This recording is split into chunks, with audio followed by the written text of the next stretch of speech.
Saya sendiri sebagai anggota Muhammadiyah Januari. Halo, saya Keizalia Zahra. Saya Devanda Sista Fitri.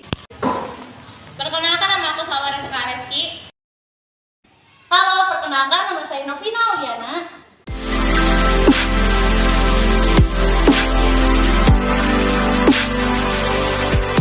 Kerajaan Samudra Pasai adalah kerajaan Islam pertama di Indonesia dan didirikan pada abad ke-13 di wilayah Pasai. Kerajaan ini menjadi pusat perdagangan dan pembelajaran Islam di Asia.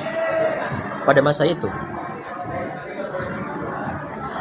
Kerajaan Samudra Pasai didirikan oleh seorang ulama asal Arabik bernama Syekh Malik Al-Saleh pada sekitar tahun 1267. Syekh Malik Al-Saleh datang ke wilayah Pasai dengan misionaris Islam dan berhasil memperkenalkan agama Islam kepada penduduk setempat. Ia kemudian mendirikan kerajaan Islam di Pasai dengan bantuan dari penduduk setempat. Kerajaan Samudra Pasai menjadi salah satu kerajaan maritim terbesar pada masanya. Kerajaan ini juga memiliki armada kapal yang kuat dan menguasai jalur perdagangan rempah-rempah di Selat Malaka.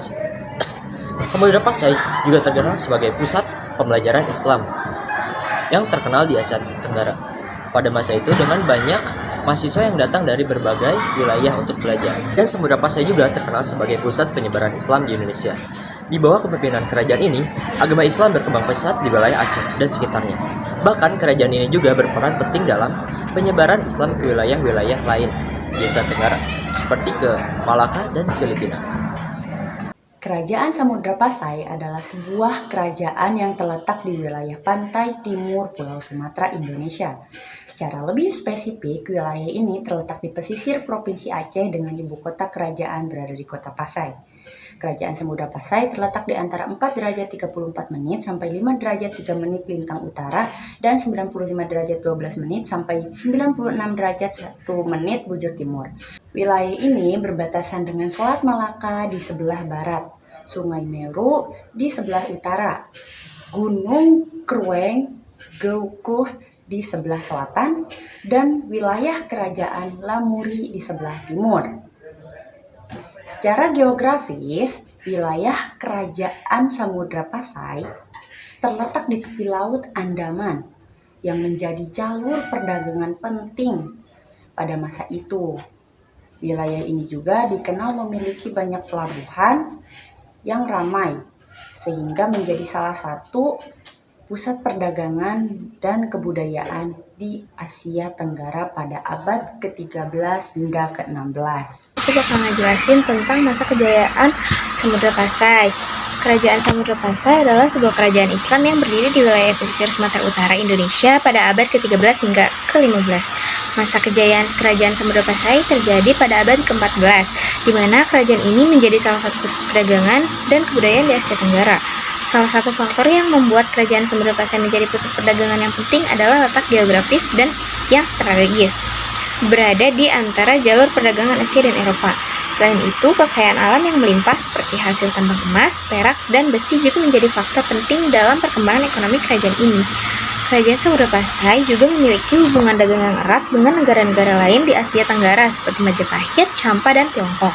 Hal ini dibuktikan dengan ditemukannya barang-barang keramik Tiongkok dan India di situs-situs arkeologi Kerajaan Samudra Pasai. Selain sebagai pusat perdagangan, Kerajaan Samudra Pasai juga menjadi pusat kebudayaan dan pendidikan di Asia Tenggara.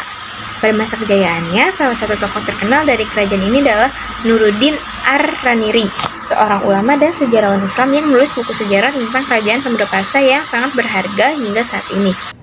Namun, pada akhir abad ke-14, Kerajaan Samudra Pasai mengalami kemunduran dan akhirnya runtuh. Ada beberapa faktor yang menyebabkan runtuhnya kerajaan ini, di antaranya satu peperangan. Kerajaan Samudra Pasai terlibat dalam beberapa peperangan melawan kekuatan asing seperti Majapahit dan Siam. Peperangan ini melemahkan kerajaan dan melemahkan ekonomi mereka. 2. Korupsi dan pemberontakan. Selama pemerintah terakhir kerajaan, pemberontakan dan korupsi menjadi masalah yang semakin besar. Beberapa gubernur di provinsi-provinsi mulai pemberontakan dan mengambil kendali wilayah mereka sendiri. 3. Persaingan. dengan Kesultanan Aceh. Pada saat yang sama, Kesultanan Aceh mulai menguat sebagai kekuatan baru di wilayah tersebut. Persaingan antara kedua kekuatan ini semakin meningkat dan mengakibatkan perang saudara yang memperlemah kedua belah pihak. Dalam situasi ini, pada akhirnya Kerajaan Samudra Pasai runtuh dan digantikan oleh Kesultanan Aceh sebagai kekuatan dominan di wilayah Aceh dan sekitarnya. Meskipun kerajaan ini tidak lagi ada, namun warisan budaya dan arsitektur mereka masih tetap ada hingga sekarang. Kerajaan Samudra Pasai adalah kerajaan Islam pertama di Nusantara yang terletak di wilayah Aceh, Sumatera Utara.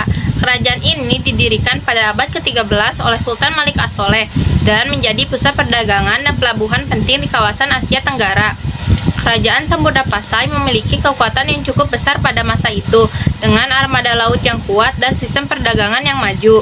Selain itu, kerajaan ini juga menjadi pusat penyebaran agama Islam di kawasan tersebut. Namun, pada abad ke-14, kekuasaan Samudra Pasai mulai tergerus oleh serangan dari Kerajaan Majapahit dan Kesultanan Malaka. Akhirnya, pada abad ke-16, kerajaan ini runtuh dan wilayahnya diserap oleh Kesultanan Aceh. Secara keseluruhan, Kerajaan Samudra Pasai memiliki peran yang penting dalam sejarah perkembangan Islam dan perdagangan di Nusantara, meskipun akhirnya runtuh karena berbagai faktor, termasuk serangan musuh dan faktor internal.